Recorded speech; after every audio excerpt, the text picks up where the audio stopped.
자, 이렇게 복잡다단했던 시기가 바로 남북조 시대예요. 자, 이렇게 복잡다단한 남북조 시대. 사회 경제적으로도 굉장히 복잡다단했겠죠. 그리고 뭔가 괄목할 만한 것들이 존재하게 됩니다. 사회 경제 표로 정리되어 있죠, 지금. 그렇기 때문에 선택지로 굉장히 자주 나오게 됩니다. 한번 같이 살펴보면은 일단 사회면부터 살펴보겠습니다. 가장 특이할 만한 거는 국풍중정제라는 걸 실시했다는 거예요. 그래서 여러분 20페이지에 국풍중정제 일단 형광펜을 좀 무조건 일단 치시기 바랍니다.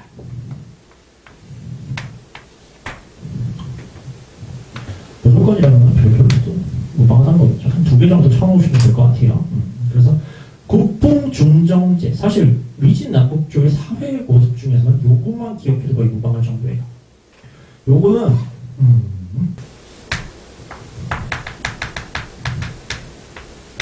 선택지로도 나오고요, 보기로도 나오고요, 정답으로도 나옵니다. 여러분들이 정리하고 이해하고 암기하시는 모든 단계에서 반드시 기억해 둬야 될 개념 중에 하나인 거죠. 어떻게 강조해도 부족하지 않은 그런 것이기 때문에 여러분들 꼭 기억하시기 바랍니다. 위진남북조는 군풍중정제, 위진남북조 사회는 군풍중정제, 이렇게 기억하시면 될 것 같아요. 뭔지 한번 살펴보겠습니다. 간단해요. 향촌에 있는 인재들이 있는데 이 인재들을 어떻게 끌어와야 되느냐, 그게 이제 관건이었어요. 근데 이제 무엇을 기준으로 하느냐, 이 사람까지 제주와 평판을 가지고 요거를 이제 중앙에서 내려온 관리들이 확인을 하고 그 다음에 끌고 가겠다. 요게 이제 요지인데요. 요게 이제 조금씩 변질되면서 능력, 그 사람이 갖고 있는 요 능력보다는 중정관들에게 이제 뇌물을 줄 수 있는 유력한 호족들의 자제들에게 기회를 주게 되는 그러한 제도로 변질됩니다. 그러면서 능력보다 가문을 우선시하게 되는 거죠. 그래서 이러한 가문, 즉 문벌이라고 합니다. 이걸 문벌을 형성하게 되면서 이 문벌 귀족사회로 성장하는데 굉장히 중요한 키포인트가 되는 게 고품중정제가 돼요. 그래서 보시면은 이 고품중정제를 기준으로 유력 호족들의 관직을 독점하고요, 문벌 귀족으로 성장을 하게 되는 거죠. 지방에서는 대토지를 소유하고 있고, 호족이니까요. 호족이라서 대토지를 소유하고 있고요. 중앙으로는 이 고품중정제 덕분에 중앙 고위직을 독점할 수가 있게 됩니다. 그러다 보니까 권력이 확대되고 이 권력을 나눠갈 수 있게 되는 거죠. 이 사람들이 아까 우리가 얘기했던 바로 동진, 이제 사마염의 아들들과 그 친인척 또는 유력 호족들이었던 겁니다. 이 사람들이 서로 결혼을 하거든요. 서로 통혼을 하면서 이러한 권력을 강화하게 되는 거죠.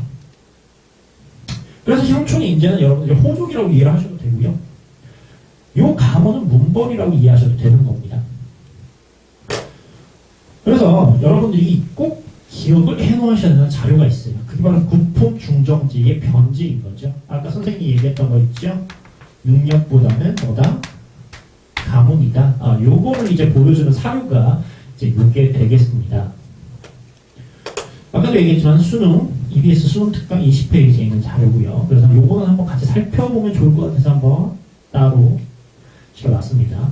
보시죠. 국풍중정제가 시작될 때쯤 고을에는 공정하게 논의하였으므로 좀 짧죠. 후에 이것이 변질되고 관익이 높고나즘으로 풍위를 결정하게 되는데, 높은 관위를 차지하고 있어야 고결하다고 생각하게 되자 인간의 보잘것없는 부분만 골라 따지는 나쁜 풍조가 만연해 그 패널에 실로 적지 않았다. 보겠죠.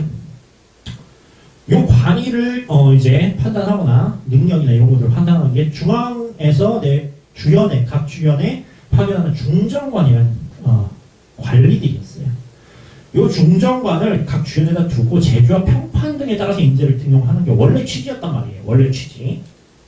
그런데 향촌 유력 세력인 호족 집안이나 고위 관리 집안 사람들이 추천이 되면서 능력보다 가문이 중시가 돼서 본래 취지를 잃어버렸다는 게 바로 요 진서, 서진이죠. 서진의 역사에 쓰여져 있는 기록입니다. 그래서 요 사료는 사실 뭐 변형이 되거나 아니면 일부를 발췌하거나 해가지고 아마 나올 수 있을 것 같기도 해요. 이러한 사료들은 충분히 가능한 부분이기 때문에 같이 한번 다뤄봤습니다. 지금 표시되어 있는 요 부분 같이 형광펜 치면 좋을 것 같아요. 요 형광펜 치고 다음 페이지를 넘어가도록 하죠. 정제 한번 살펴보도록 합시다. 일단은 아까도 말씀드렸다시피 영과의 난을 기준으로 지금 서진에 있었던 사람들이 동진으로 내려갔어요. 즉 강남으로 이주를 했다는 거죠. 그래서 이주한조. 그래서 동진을 건국을 합니다. 그러면서 창장강, 지금의 양지강이라고 하죠. 양자강 유역이 본격적으로 개발이 되기 시작합니다. 그러면서 강남 경제력이 향상되고요. 남주 인구가 증가를 하게 됩니다. 근데 이것과는 좀 별개로 강남 원주민들과는 좀 갈등이 많았다고 해요. 사실 남조가 지속적으로 북조에 비해서 발전이나 이런 것들이 정치적인 단합심이 조금 더뎠던 이유 중에 하나도 요 강남 원주민들과의 갈등입니다. 물론 그 동진 시기 초반이 있죠. 비수의 전투 이전까지는 굉장히 단합을 했다고 해요. 그런데 이제 강남 원주민하고 이제 갈등이 있었던 가장 큰 이유는 뭐냐면 이게 또 종족이 달랐어요. 종족이. 서진서운 사람들은 이주 한족이었고요. 원래 이제 동호에 있었던 사람들은 한족이 아니에요. 그렇다고 이제 북쪽에 있는 선비, 흉노들처럼 말 타고 다니던 사람들이 아니고요. 한족하고 비교했을 때 키가 상당히 작았고요. 그리고 몸에 여러 문신을 했다고 합니다. 문신을 해서 강이나 바다에 직접 들어가서 물고기를 잡았다고 해요. 이렇게 헤엄치면서 직접 이렇게 찍새로 창이나 이런 찌개 같은 거를 이용해가지고 조개, 물고기 이런 것들을 직접 잡았다고 합니다. 그래서 한쪽과는 이제 말도 다르고 그리고 풍습도 많이 다르다고 해요. 그렇기 때문에 춘추전국 시대 때 우리가 했던 초나라 있죠. 그 초나라 사람들이 요 족속에 해당을 합니다. 어떻게 보면은 당시에 이제 동남아 민족들이랑 오히려 더 가깝다고 보시면 되고요. 그러다 보니까 문화도 다르고 말도 다르고 그러니까 갈등이 일어날 수밖에 없겠죠. 이런 것들 때문에 남조는 지속적으로 이제 왕조 교체가 빈번했고요. 송제, 양진 이런 식으로 그렇게 진행이 됐다고 보시면 됩니다. 그에 비해서 이제 북위에서 북위가 등장하면서 굉장히 혁신적인 토지 제도가 등장합니다. 그게 바로 균전제인데요. 당시에 이제 그 몬벌귀족들에 의해서 땅이 이제 그리고 이제 호족들 후한으로 가면 이제 호족들이 대토지를 겸경하고 있었단 말이에요. 대토지를 일부 막 소유하면서 빈부격차가 켜지는 거죠. 이러한 것들을 좀 해결하고자 나온 제도가 균전제입니다. 균전제는 하나 정책과 더불어서 굉장히 중요한 제도고요. 요거는 방까지 계승되는 제도라는 점에서 여러분들이 반드시 또 이거는 기억을 해두셔야 되는 제도 중에 하나죠. 사회에는 아까 군풍중전제가 있었다면 경제에는 균전제. 반드시 여러분들 기억하셔야겠고요. 목적은 자영농을 육성하는 거였고요. 자영농을 육성하기 위해서 이제 일정한 기준에 따라서 그 경영할 수 있는 땅을 나눠주는 거였어요. 지금으로 치면은 우리가 제가 적절할지 모르겠지만 이제 코로나가 지금 이제 코로나 사태가 이제 있으면서 우리가 긴급 재난수당 이런 것들을 이제 나눠주잖아요. 그런 것처럼 이제 땅을 이제 나눠주는 겁니다. 다만 이거는 좀 더 장기적인 플랜을 위해서 이제 땅을 어느 정도 세습할 수 있는 그러한 땅도 같이 나눠주면서 또 국가에서 어느 정도 저리로 빌려줬다가 나중에 죽으면 환수할 수 있는 그러한 땅을 이제 나눠주는 거예요. 자, 그래서 요거에 대한 자료를 또 같이 한번 살펴볼 필요가 있습니다. 요거는 이제 북위의 균전제고요. 북위의 균전제랑 그리고 당대의 균전제는 조금씩 차이가 나요. 그렇기 때문에 북위 균전제를 여러분들이 먼저 살펴보고 그 특징을 확인할 필요가 있습니다. 수능특강 페이지 20페이지고요. 한번 같이 살펴보도록 하겠습니다. 자, 북위 효문제 485년에 실시된 토지제도라고 되어 있죠. 아까 선생님이 말씀드렸을 겁니다. 하나정책과 더불어서 같이 기억하시라고요. 기억하라고 말씀드렸고요. 보시면 15세 이상에서 70세 미만의 남녀라고 되어 있습니다. 남녀. 이게 첫 번째 특징인데요. 남자만 준 게 아니라 남자 장정만 준 게 아니라 여성에게도 같이 나눠줬다라는 특징이 있어요. 토지를 지급했다. 그리고 좀 더 특이한 거 노비 그리고 소를 소유한 사람에게는 그 수에 따라서 토지를 주었다라고 되어 있어요. 뭐에다가 표시하실지 아시겠어요?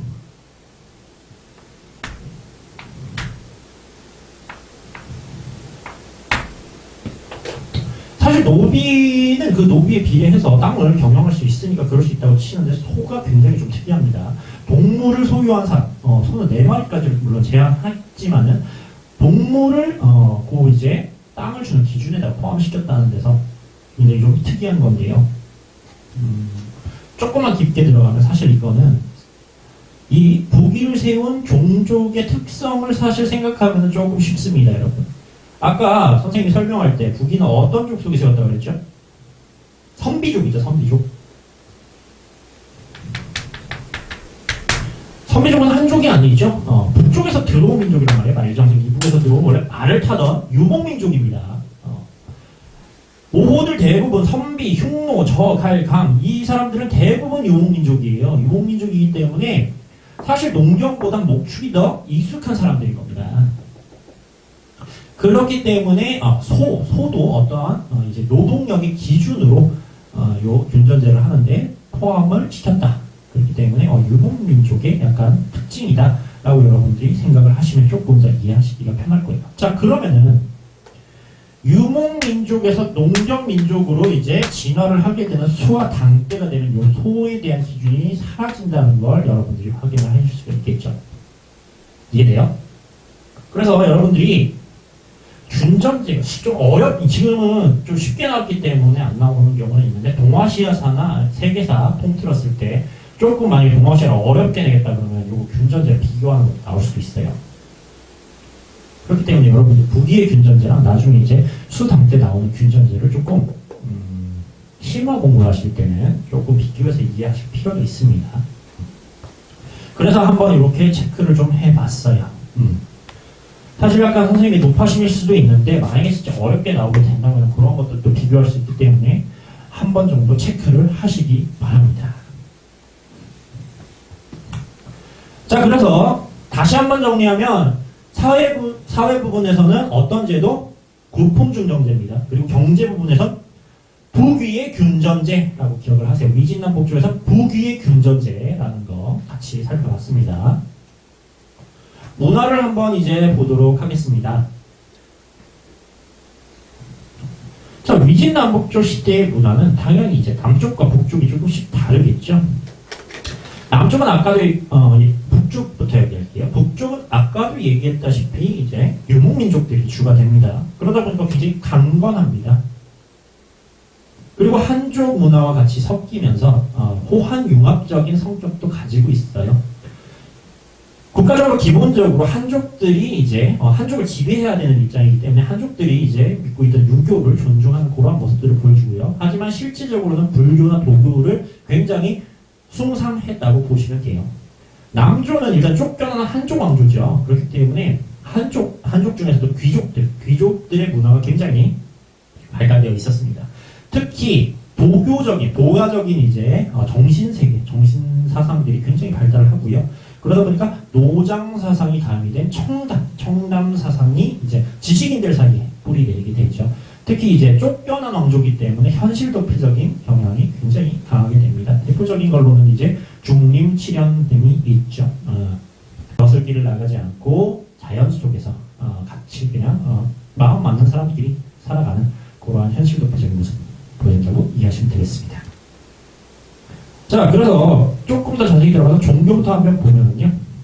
아까도 말씀드렸다시피 불교와 도교가 굉장히 성행합니다. 북쪽에서는 불교가 유행하고 남쪽에서는 도교가 조금 더 유행했다고 보시면 돼요. 그런데 남북으로 나누기는 조금 애매한 게 북위를 만약에 예를 들잖아요. 그러면은 북위가 불교를 숭상했다, 도교를 숭상했다 왔다 갔다 하는 경우가 있어요. 그래서 여러분들이 일단 전반적인 부분을 확인을 하시고 그 다음에 남쪽과 북쪽으로 또 따로 나눠서 이해를 하시기 바랍니다. 이게 무조건 남쪽, 북쪽이구나 이렇게 또 판단을 하시면 안 돼요.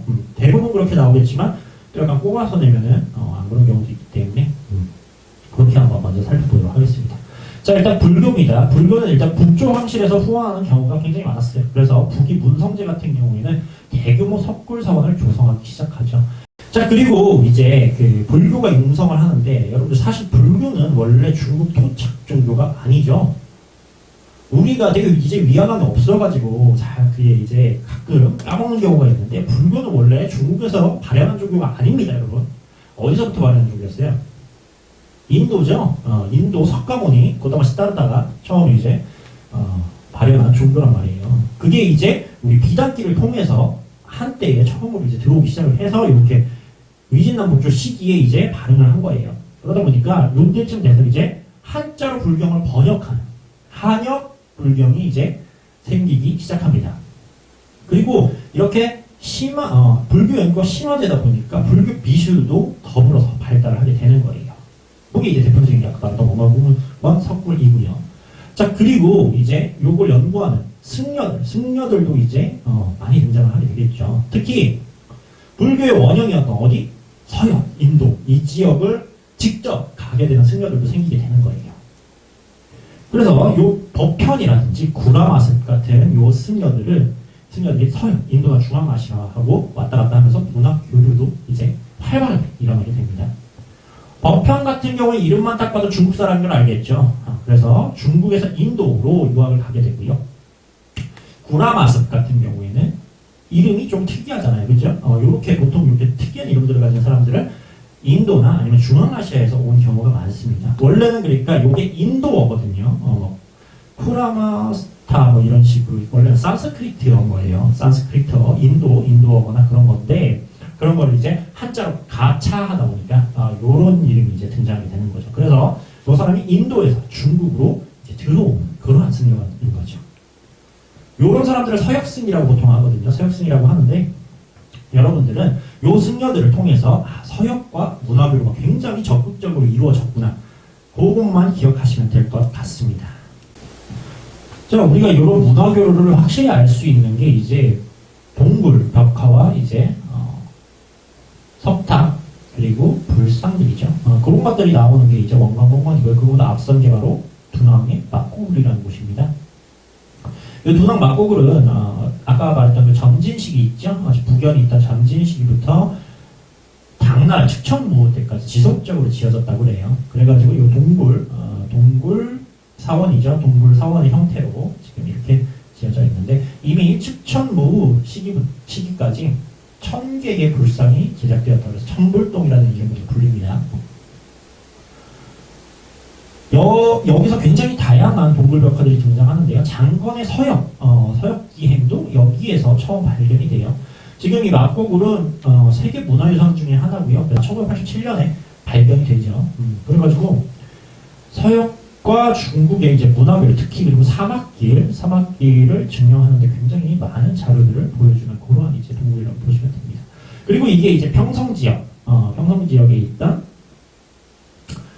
원광석굴입니다. 굉장히 어떻게 보면은 사실적인 모습을 보여주고 있죠. 굉장히 사실적인 모습을 보여주고 있어서 중국 이제 석불 사상 굉장히 정교하고 완성도 높은 그러한 이제 불교 미술을 보여줍니다. 이제 이 롱먼 석불이거든요. 이제 롱먼 석불 때는 완성도가 조금 떨어져요. 요거보다 요게 이제 이렇게 천이가 훨씬 더 용이했다고 합니다. 그래서 이거를 보여주는데요. 이러한 이제 형태의 불상을 세우는 그러한 것들은 나중에 이제 신라로 넘어오면서 이렇게 우리 석굴암에까지 영향을 줬다고 이해하시면 되겠습니다. 참고로 이 얼굴은 부귀의 효 문제를 형상화한 얼굴이라고 해요. 그래서 이렇게 사람 얼굴에 불상을 하기 시작한 거는 참고로 이제 서아시아 때 배우겠지만 우리 간다라 미술 때부터죠. 간다라 미술이 이렇게 영향을 받은 거는 참고로 알렉산더 대왕 때문이라는 거 알고 계시겠죠. 모르시더라도 괜찮아요. 우리 서양사 다시 배울 거니까요. 어쨌든 이렇게 서양사부터 이제 쭉 이어져 오는 문화교류가 이런 식으로 영향을 끼쳤다. 우리나라까지 그렇게 여러분들이 이해를 하시면 되겠습니다. 불교 미술 발달 보셨고요. 자, 그리고 도교를 한번 보면은 태평도 오두미교, 이거는 우리가 후한 배울 때 나왔었죠. 특히 황건적에 난 태평교의 장각이 이끌었던 황건적에 나왔네 태평도 오두미교에 플러스 도가 사상이 합쳐지면서 도교, 종교처럼 이제 발전했고요. 이 교단을 이제 형성하게 됩니다. 요게 이제 황실에서 수용되기도 하고요. 또 남조처럼 민간에서 엄청나게 유행하기도 하죠. 황실에서 수용된 이제 대표적인 게 이제 북위에 이제 보사라고 했던 구겸지였습니다. 이 구겸지가 국가의 북위 왕실의 후원을 받으면서 굉장히 또 용성을 하게 되죠. 또 문학이랑 이제 회화를 한번 같이 살펴보도록 하겠습니다. 문학은 이제 도연명, 청담사상의 대표적이었던 도연명의 귀거래사가 있고요. 이거보다 좀 더 중요한 거는 고계지라는 화가의 여사 장원도라는 게 또 있습니다. 이 사람이 바로 도연명인데요. 동진 시기를 대표하는 이제 시인이죠. 굉장히 은거하는 은인자중의 삶을 살아서 아까도 말씀드렸다시피 청담사상을 대표하는 인물이기도 해요. 시 자체가 굉장히 은은하고 또 이제 뭐라고 할까요? 고결한 느낌 이런 것들이 있기 때문에 현재까지도 그 구절들이 굉장히 많이 쓰이고 있어요. 그래서 선생님이 그 시를 보여주기보다는 그 구절이 응용된 이러한 이제 것들을 한번 찾아봤는데 보니까 이 달력에도 이제 쓰일 만큼 굉장히 의미가 있는 것들이 많더라고요. 요거는 읽어보시면은 이제 아시겠죠. 흐려서 잘 안 보이니까 제가 한번 읽어볼게요. 지나간 일은 긴하이 말할 수 없음을 깨달았고 앞으로 일은 미칠 수 있음을 알았네. 해서 이제 지나간 시간을 너무 집착하지 말아라 라는 그러한 의미를 지니고 있다는 걸 우리가 느껴지시나요? 사실 시라는 거는 선생님도 가끔 시집을 읽는데 어떻게 보면은 한 번 읽는다고 바로 이게 다가오는 것 같지는 않고요. 어떻게 보면은 처음 읽었을 때보다 두 번째 읽었을 때보다 세 번째가 좀 더 와닿으면서 점차적으로 한지의 먹물이 흐트러지듯이 그렇게 천천히 머금어지는 느낌이라 그럴까요? 그런 것들이 좀 시인 것 같아요. 그래서 지금 여러분들이 이걸 봤을 때는 그냥 그런가 보다 할 수도 있겠지만 읽으면 읽을수록 그 의미가 와닿는 게 시가 아닌가. 어쨌든 요게 이제 길거리사의 내용이고요. 사실 도련명보다 우리에게 조금 더 중요한 사람은 고계지입니다. 고계지는 이제 대표적인 이제 남북조 시기 동진의 또 인물인데요. 요 사진이 이제 가끔 시험에 이제 나오면서 어떤 식으로 나오냐면 요 그림이 그려지던 시기에 사회 경제적 특징을 물어본다거나 아까 우리 표비 정리했던 그런 것들을 물어본다거나 아니면은 그 시기에 정치적인 변화 예를 들면 동진 서진이 멸망하고 동진이 나왔다 전진은 북연 등이 대표적이다 이런 식으로 이제 선택지가 나오기도 하죠. 고계지는 이제 346년에서 408년경의 인물이고요. 요 고계지가 중국 그 미술사에서 이제 인정받는 이유 중에 하나는 처음으로 이렇게 그림에다가 이야기를 꾸며나갔다는 데 있습니다. 그래서 여기 있는 이 글부터 시작을 해서 그림의 스토리를 이어나가는 이러한 중국 특유의 그림과 서체의 이제 조화라고 해야겠죠.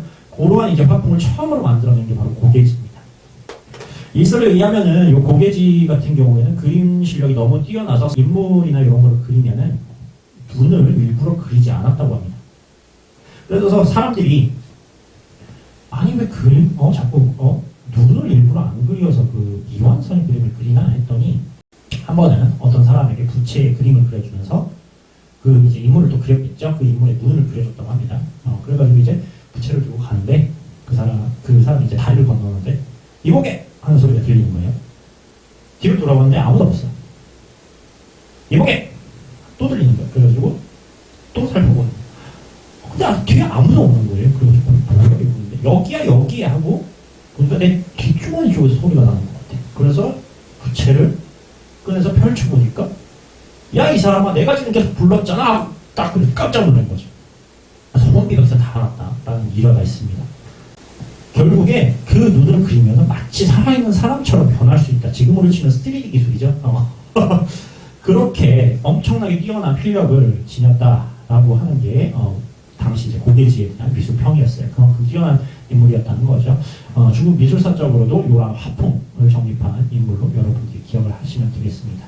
그래서 정치적으로는 남북조로 나뉘어서 이제 티격태격 싸울 만큼 몇백 년 동안 굉장히 혼란기였지만 문화적으로는 중국 문화의 이제 대표적인 종교적인 정치 지향점이죠. 불교와 도교 그리고 여러 문학 작품들이 안개했던 그러한 시기가 남북조 시기라고 여러분들이 보시면 되겠습니다. 자 그러면 이 남북조 시기를 과연 누가 통일을 다시 하는가 그거를 한번 살펴보도록 하겠습니다.